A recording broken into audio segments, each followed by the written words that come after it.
Dos. En esta oportunidad vengo a presentarles un trabajo de investigación realizado en mi hospital, en el Hospital Cayetano Heredia, en el cual se trata de los factores de riesgo asociados a enfermedad renal o factores de riesgo de enfermedad renal asociada a diabetes mellitus tipo 2 en pacientes ambulatorios atendidos en un hospital general, ¿no? Como parte de la introducción, bueno, ya es bien sabido por todos nosotros lo que significa la diabetes actualmente, ¿no? Es considerada una pandemia. Tanto como los datos de la IDF, reportada en la 7ª edición de su Atlas, en el que para el 2015 se estimó una prevalencia de 415 millones, que representaba un 8.8%, y se estima que para el 2040 aproximadamente tengamos 242 millones de casos, casi un 2% de elevación en la prevalencia mundial. Y no solo es de importancia la prevalencia mundial, sino también a nivel continental, ¿no? A nivel de Sudamérica. Se estima que para el 2015 habían 29.6 millones, representando un 9.4%, y para el 2040 esta se iba a elevar hasta un 11.9%, ¿no? Podemos ahí ver el impacto que va a tener la diabetes a futuro. A nivel más local, a nivel nacional, en Perú, ya el estudio Perú-DIAP de Lotose-Clen reporta una prevalencia al 2015, que fue la fecha de publicación, de un 7%. Y no solo a nivel nacional, sino también a nivel local, en Lima Metropolitana, una prevalencia de 8.4%, ¿no? Entonces, claramente está demostrada el gran impacto que tiene la diabetes, tanto en la actualidad como el impacto que va a tener a futuro. Si hablamos específicamente de enfermedad renal crónica, basándonos en información foránea, ¿no? En las encuestas NANES que se realizan en Estados Unidos en forma casi cada 4 años, ¿no? En forma regular, podemos tener una base comparativa sólida, ¿no? de tiempos pasados con la actualidad, en cual vemos cómo la prevalencia de enfermedad renal crónica va aumentando, ¿no? Específicamente de todos los estratos por edad, más que todo la población de 40 a 59 años para el 2014, y no solo de enfermedad renal crónica terminal, sino también en los pacientes que tienen disminución de la tasa de filtración glomerular, menos de 60, que es donde se considera ya significativa, y no solo en la tasa de filtración, sino también en la microalbuminuria. ¿Y por qué es importante esto? Lo bueno de las encuestas NANES es que se evalúa una serie de comorbilidades, dentro de estas la diabetes, ¿no? Y vemos que para ellos, en su población, la diabetes tipo 2 casi abarca 39.4% de toda la prevalencia de enfermedad renal crónica, tanto terminal como disminución de la filtración glomerular como la microalbuminuria, ¿no? Por ende, la diabetes es una causa importante en esa población de enfermedad renal crónica y sus daños renales, ¿no? Como se dijo, prevalencia aumentada en el estrato etario de 40 a 59 años, mayor prevalencia de tasa de filtración glomerular menos de 60 y 39.4% de enfermedad renal crónica terminal. ¿Y cuál es nuestra situación local, a nivel nacional? Ya la Dirección General de Epidemiología del MINSA, en un informe presentado en el 2015, en la cual se muestra la referencia, establece que desde el año 92 hasta la actualidad hay una lista de causas por frecuencia, ¿no? De etiologías de frecuencia de enfermedad renal crónica. Si bien en los años pasados no se tenía una etiología definida o era infravalorada, en la actualidad también se considera que está infravalorada, ya en los 3 últimos años se establecen causas específicas, ya que previamente se mencionaba simplemente de etiología desconocida. En 2014 la principal causa se reportó como hipertensión arterial en un 40.8%. Sin embargo, para el 2015, que fue la fecha de ese último reporte, como vemos, la diabetes se enfoca como un 44.1%, o sea, la causa principal de enfermedad renal crónica a nivel nacional. Y si bien la diabetes tiene una alta prevalencia en el factor etiogénico de la enfermedad renal crónica a nivel nacional y no solo nacional, sino también mundial, ¿cuál es el riesgo de estos pacientes, ¿no? La diabetes es considerada luego una exhaustiva revisión por parte en este mismo informe. Se informa que tiene un riesgo de una razón de prevalencia de 2.71%. Pero cuando se ajusta, esta razón de prevalencia se modifica hasta 2.21. Es decir, un paciente diabético per se tiene 2.21 veces más riesgo de tener enfermedad renal crónica, simplemente por el hecho de tener diabetes, ¿no? ¿Y qué factores de riesgo, aparte de simplemente ser diabético, son los que más están asociados a la desarrollo de enfermedad renal crónica? Que como sabemos, el ADA, desde el año pasado y su nuevo informe de este año del 2017, le engloba simplemente como presencia de o solo microalbuminuria o disminución de tasa de filtración glomerular, cualquiera de las dos, ambas. Estudios nacionales previos se han encontrado 2. Hay más estudios, pero solamente es en un análisis descriptivo, prevalencias. Pero el que evalúa factores de riesgo per se, con un riesgo informado, tenemos 2. En el año 2010 del doctor Núñez Moscoso, y en 2013 del doctor Herrera.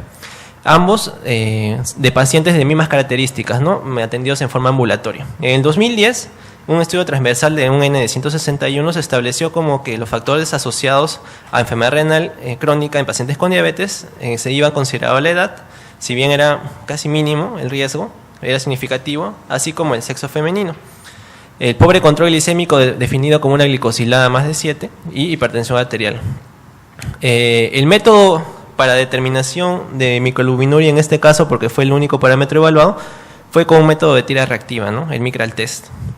En el 2013, en un estudio realizado por Herrera y colaboradores en que se evaluó pacientes atendidos por 4 consultorios, 2 del Hospital 2 de Mayo, uno de Loaiza y uno de María Auxiliadora, se evaluaron 200 pacientes y los únicos factores de riesgos asociados a enfermedad renal crónica en esta población de diabéticos fue el sexo femenino y el estadio, ¿no? A mayor estadio, mayor riesgo.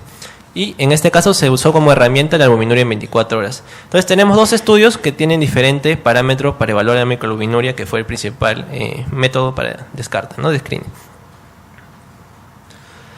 Y algún dato más local que nos pueda enfocar más en el ambiente en el cual se está desarrollando el estudio que vengo a presentarles es un estudio que se publicó en 2013, que fue desarrollado en el mismo Hospital Cayetano Heredia, que quiso ver cómo es el contexto en que los pacientes con enfermedad renal crónica acuden a atenderse. Y como podemos ver, se hizo un estudio y se estratificó por qué tan oportuna fue la llegada al servicio, a la primera evaluación por consultorio nefrológico, ¿no? Y se vio que casi el 90% vienen en un periodo poco oportuno, definido como que tiene un estadio 3 en adelante. Y cuando vemos la gráfica de microalbuminuria, vemos que los que recién tienen estadio 3, o sea, es decir, una tasa de filtración glomerular menos de 60, recién presentan una microalbuminuria positiva, ¿no? Que nos podría, si usamos la microalbuminuria, recién ello serviría para hacer un método de tamizaje o screening, ¿no? Entonces, esta es la situación de la población a la cual nosotros estamos evaluando en este estudio. Entonces, la pregunta de investigación es cuáles son los factores de riesgos asociados a desarrollar una enfermedad renal asociada a diabetes en los pacientes atendidos en forma ambulatoria en mi hospital. El objetivo primario es determinar dichos factores, pero la variable enfermedad renal asociada a diabetes íbamos a definirla como presencia de microalbuminuria, como tasa de filtración menos de 60 o la combinación de ambas, ¿no? Haciéndole al final un outcome compuesto. Y como objetivo secundario simplemente es un análisis descriptivo de las variables, ¿no? Que se va a mencionar en la parte metodológica. Como materiales y métodos, bueno, el tipo de estudio es un estudio analítico transversal monocéntrico. Los participantes son pacientes que han sido atendidos por consultorio de endocrinología del hospital en la fecha de marzo a noviembre de 2015, que ya pertenecen a una corte que actualmente está en seguimiento, es la corte Cayetano. Tenemos un N de 341. Como criterios de exclusión a este análisis, eran pacientes que tuvieran datos incompletos, que no aceptaban participar en el estudio, o sea, no aceptaban firma de consentimiento informado, gestantes o que estén en lactancia y que estén usando glucocorticoides, transfusiones que interfieran con el dosaje de hemoglobina glicosilada, o igual que donaciones recientes y que hayan tenido una descompensación aguda previamente, lo que teóricamente les iba a dar un estado metabólico más alterado y de difícil manejo, ¿no? En los 6 meses previos. Como datos epidemiológicos se iban a revisar las historias clínicas de estos pacientes y se iban a proceder a hacer una entrevista para ahondar en algunas variables que íbamos a incluir. En el momento de la evaluación se iba a hacer un registro de peso y talla con ropa ligera y sin zapatos. La presión arterial iba a ser 2 tomas separadas de 5 minutos y se iba a tomar un promedio de ambas. A nivel laboratorial, a todos se le iba a tomar una muestra, se les iba a pedir que vengan en ayuno de 8 horas para que no haya interferencia en los análisis y todos los exámenes se iban a hacer en un mismo laboratorio, ¿no? En cuanto al análisis estadístico, se iban a utilizar para el análisis descriptivo medidas de tendencia central, ya que previamente se había evaluado todas las variables cuantitativas y se había visto que tenía una distribución normal, así que se iba a usar para dichas variables la media más desviación estándar y para las cualitativas simplemente expresadas en forma absoluta y relativa. Para las medidas de asociación se iba a usar tanto chi cuadrado si fuera variables cualitativas o t-Stevens si fueran cuantitativas. Se iba a proceder a hacer con las que tenían significancia un análisis bivariado y posteriormente con las que estén asociadas un análisis multivariado hecho por regresión logística, ¿no? Se iba a considerar como significancia estadística un P menor de 0.05 y se iba a usar el programa que se menciona ahí, ¿no? En cuanto a los resultados en sí, bueno, esa es una tabla que nos permite ver las características, tanto demográficas, comorbilidades, laboratoriales y de examen físico, según el outcome a evaluar, ¿no? Sea microalbuminuria sola, tasa de filtración menos de 60 o la combinación de ambas. Donde las que están señaladas son las que se encontraron que estaban significativamente asociadas al daño renal en pacientes con diabetes, ¿no?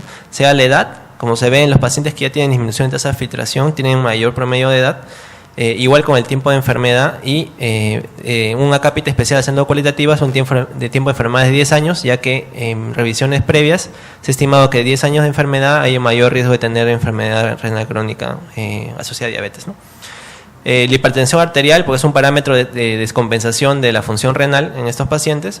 El antecedente de amputación, que más o menos iba a ver el panorama del adecuado cuidado y adecuado manejo metabólico. Un antecedente compuesto de un infarto agudo de miocardio no fatal con ACV no fatal y amputación. Y la presencia de neuropatía o retinopatía. En este caso, retinopatía es la única que estuvo asociada. En cuanto al examen físico, laboratorial y tratamiento, lo separamos tanto en una variable cualitativa como una variable nominal, ¿no? Si tuviera más de 140, ya que teóricamente más de 140 estaría fuera del objetivo. Lo mismo con la diastólica. Y la tasa de filtración glomerular fue evaluada por una fórmula que, según la ELADA de 2017, recomienda que se utilice una fórmula de cálculo de depuración de creatinina y recomiendan el CKD-EPI, que es el que se usa a continuación. Y en cuanto a tratamiento, la medicación recibida tanto para el manejo de diabetes como la hipertensión. En este caso, la que salió más significativamente asociada fue el uso de IECAS, ¿no? En cuanto al análisis bivariado, se muestra el cuadro comparativo de ambas outcomes, de los tres outcomes, con las únicas variables que estuvieron asociadas en este análisis bivariado. Que como vemos, el tiempo de enfermedad de más de 10 años, o sea, mayor enfermedad, mayor riesgo de enfermedad renal crónica en pacientes con diabetes, estuvo asociado en forma significativa tanto para disminución de tasa de filtración glomerular como para el outcome compuesto, pero no para microalbuminuria. La presencia de retinopatía mostró significancia no solo para la microalbuminuria, sino también para la tasa de filtración glomerular y por ende también para el outcome compuesto, ¿no? De todas estas variables que salieron significativas, ahí están el OR de cada una. La que tuvo en realidad mayor OR y la que también mostraba un poco de discordancia por estar asociada fue el uso de IECAS, ¿no? Más adelante se va a poder postular el motivo por el cual sospechamos que pudo haberse visto asociado, ¿no? En cuanto al análisis multivariado, que fue hecho por regresión logística, se muestra resaltado las variables que tuvieron asociación tanto para microalbuminuria, tasa de filtración glomerular menos de 60 y un outcome compuesto, ¿no?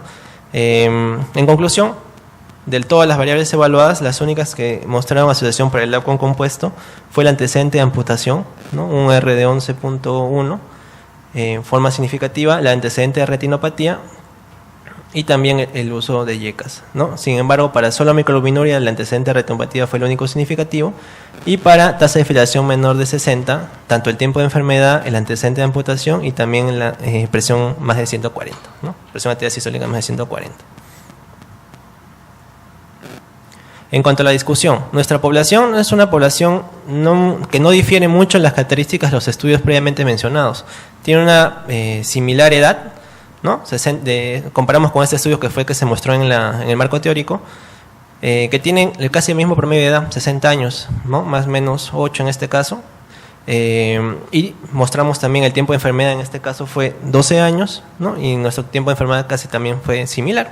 O sea, son parámetros que son casi similares. El único que difirieron fue que en la población de este estudio hubiera un mayor porcentaje de pacientes hipertensos. Un 70% de ellos eran hipertensos en este estudio. Sin embargo, en el nuestro, solamente el 53.7% de pacientes eran hipertensos. Ya por ahí nos podríamos no encontrar resultados similares a los encontrados por Herrera, ¿no? Herrera en el 2014.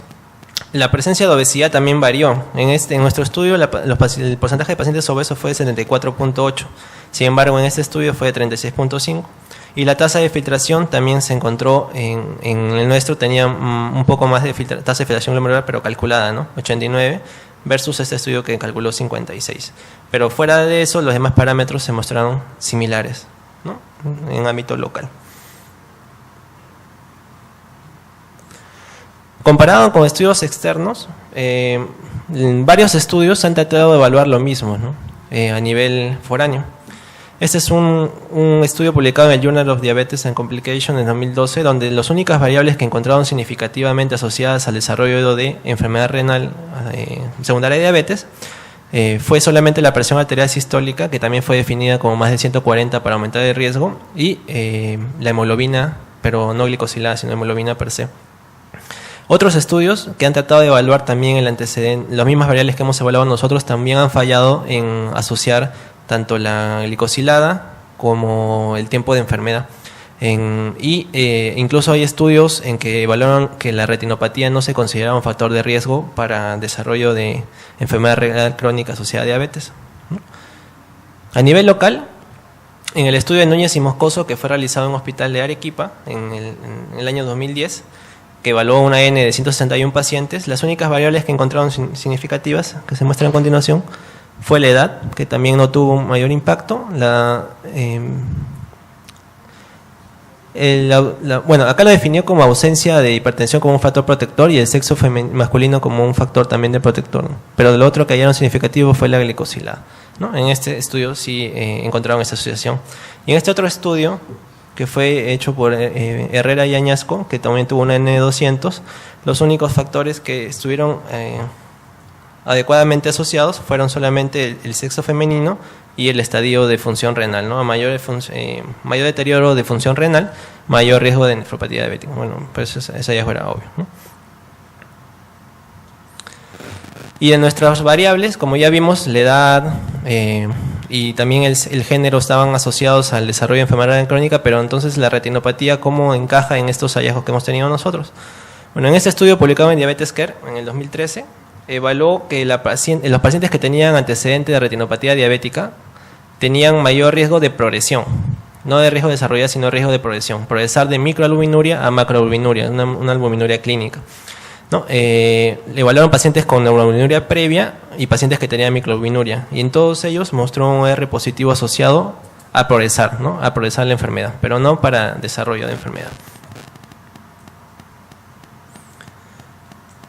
En cuanto a las limitaciones y fortalezas de nuestro estudio, es verdad que al ser un estudio que evalúa una cohorte, una serie de pacientes que ya han estado siendo evaluados, digamos, seguido, no hemos calculado una muestra y todos han entrado. Hay una limitación porque hay un sesgo de selección, ¿no? No se ha hecho una aleatorización, simplemente todos los pacientes que se han captado son los que se han incluido en el estudio. Eso, digamos, podría considerar una limitación, pero sin embargo, como vemos comparado con otros estudios previos, las características son similares. O sea, no hay, salvo la presencia de hipertensión, ¿no?, de menor porcentaje, pero de ahí las demás características son similares. Y una de las fortalezas también de nuestro estudio es de que todos los métodos utilizados para la elaboración son métodos estandarizados, un mismo laboratorio para todas las muestras, con los gold estándar en lo que refiere estudios de laboratorio, como la glicosilada, ¿no?, por electrocromatografía líquida de alto impacto, y la glicosilada por tía reactiva. Fueron únicos evaluadores y estuvieron ciegos a los resultados, ya que no intervinieron ni en la evaluación ni en la elaboración de los resultados, y bueno, todos los instrumentos estuvieron calibrados. Y como conclusión del estudio, hemos llegado a que el antecedente de amputación y la presencia de retinopatía previa son considerados factores asociados al desarrollo de enfermedad renal en pacientes con diabetes tipo 2 evaluados en forma ambulatoria en el Hospital Cayetano Heredia, ¿no?